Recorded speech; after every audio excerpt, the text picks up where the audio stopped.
नमस्कार दोस्तों, एक और वीडियो में आपका स्वागत है। चलिए हम क्वेश्चन देखते हैं। इस क्वेश्चन को हम शॉर्ट ट्रिक से कैसे सॉल्व करेंगे। सबसे पहले हम 1/4 में 1 लिख लेंगे और फिर हम 4 को लिख लेंगे। 3 बार माइनस लगा हुआ है और 1 बार प्लस लगा हुआ है, तो 3 बार माइनस हो गया और 1 बार प्लस हो गया। अब आगे नंबर कौन कौन से हैं? 4, 3, 2 और 2। तो यहाँ पर हमने लिख लिया, 4 लिख लिया, 3 लिख लिया, 2 लिख लिया और 2 लिख लिया। अब करना क्या है, रूल हमें सेम फॉलो करना है। इसे मल्टीप्लाई करना है और आगे वाली संख्या को, ये माइनस लगा हुआ है तो हमें माइनस कर देना है। 4 चौक 16, 16 में से हम 1 को माइनस करेंगे, कितना आ जाएगा? 15 आ जाएगा। फिर वही करना है, इसे हमें मल्टीप्लाई करना है और आगे वाली संख्या को, यहाँ पर माइनस है तो माइनस कर देना है। 15 तो यहाँ 45 हो जाएगा, 45 में से हम 4 माइनस करेंगे तो 41 हो जाएगा। फिर क्या करना है, इसे हमें मल्टीप्लाई करना है और आगे वाली संख्या में माइनस कर देनी है। ये हो जाएगा 41 दूनी 82 और 82 में से हमें कितना माइनस करना है? 15 माइनस करना है। 12 में से 5 जाएगा तो 7 आएगा और 7 में से 1 जाएगा तो 6 आएगा। यहाँ पर हमारे पास कितना आ जाएगा? 67 आ जाएगा। अब आगे क्या करना है कि 67 को 2 से मल्टीप्लाई करके 41 ऐड करना है। तो यहाँ वाली संख्या कितनी आ जाएगी? 67 मल्टीप्लाइड बाई 2 और प्लस 41, ये यहाँ की संख्या होगी। आंसर कैसे लिखेंगे?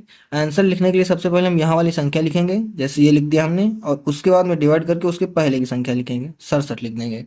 अब इसको हम कैसे बना सकते हैं?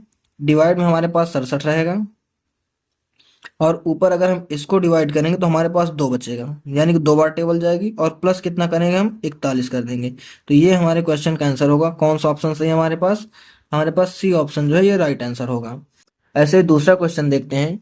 यहाँ पर थोड़ा सा चेंजिंग हुआ है कि यहाँ पर ऊपर भी नंबर आ गया। उसके पहले वाले क्वेश्चन में केवल 1 और 1 था। तो अब देखते हैं कि हम इसको कैसे कर सकते हैं। शुरुआत हमें वैसे ही करनी है। सबसे पहले हम क्या लिखेंगे? 7 लिखेंगे और उसके बाद में 5 लिखेंगे, यानी सबसे पहले हमें अंश को लिखना है फिर हर को लिखना है। अब देखो 3 बार यहाँ पर प्लस लगा हुआ है तो हम प्लस लगा लेंगे। 1 बार हो गया, 2 बार हो गया और 3 बार हो गया।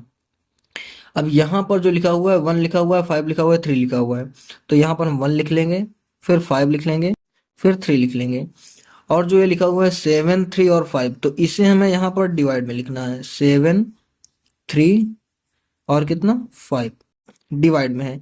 तो देखो करना क्या है, रूल ये है कि हमें इस संख्या को मल्टीप्लाई करना है, इस संख्या को प्लस लिखा हुआ है तो ऐड कर देना है।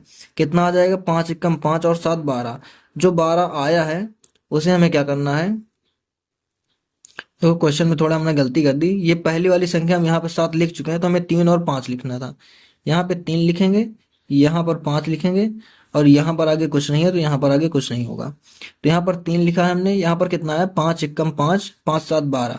अब 12 को क्या करना है, हमें 3 से डिवाइड कर देना है। कितना आ जाएगा? यहाँ पर 4 आ जाएगा। आगे क्या करना है, इस 5 से इस संख्या को मल्टीप्लाई करना है, यानी कि यहाँ पर मल्टीप्लाई करना है और आगे वाली संख्या जो है उसे हमें ऐड कर देना है। तो 5 और चौको कितना हो जाएगा? 20। 20 में हम कितना ऐड करेंगे? 5 ऐड करेंगे, तो 20 5 25 हो जाएगा। 25 को हम 5 से डिवाइड कर देंगे, कितना आ जाएगा? 5 आ जाएगा। अब फिर यही करना है, इसे हमें मल्टीप्लाई करना है और आगे वाली संख्या को हमें क्या करना है? ऐड कर देना है। तो 5 या 15 हो जाएगा। 15,000 कितना हो जाएगा हमारे पास? 19 हो जाएगा।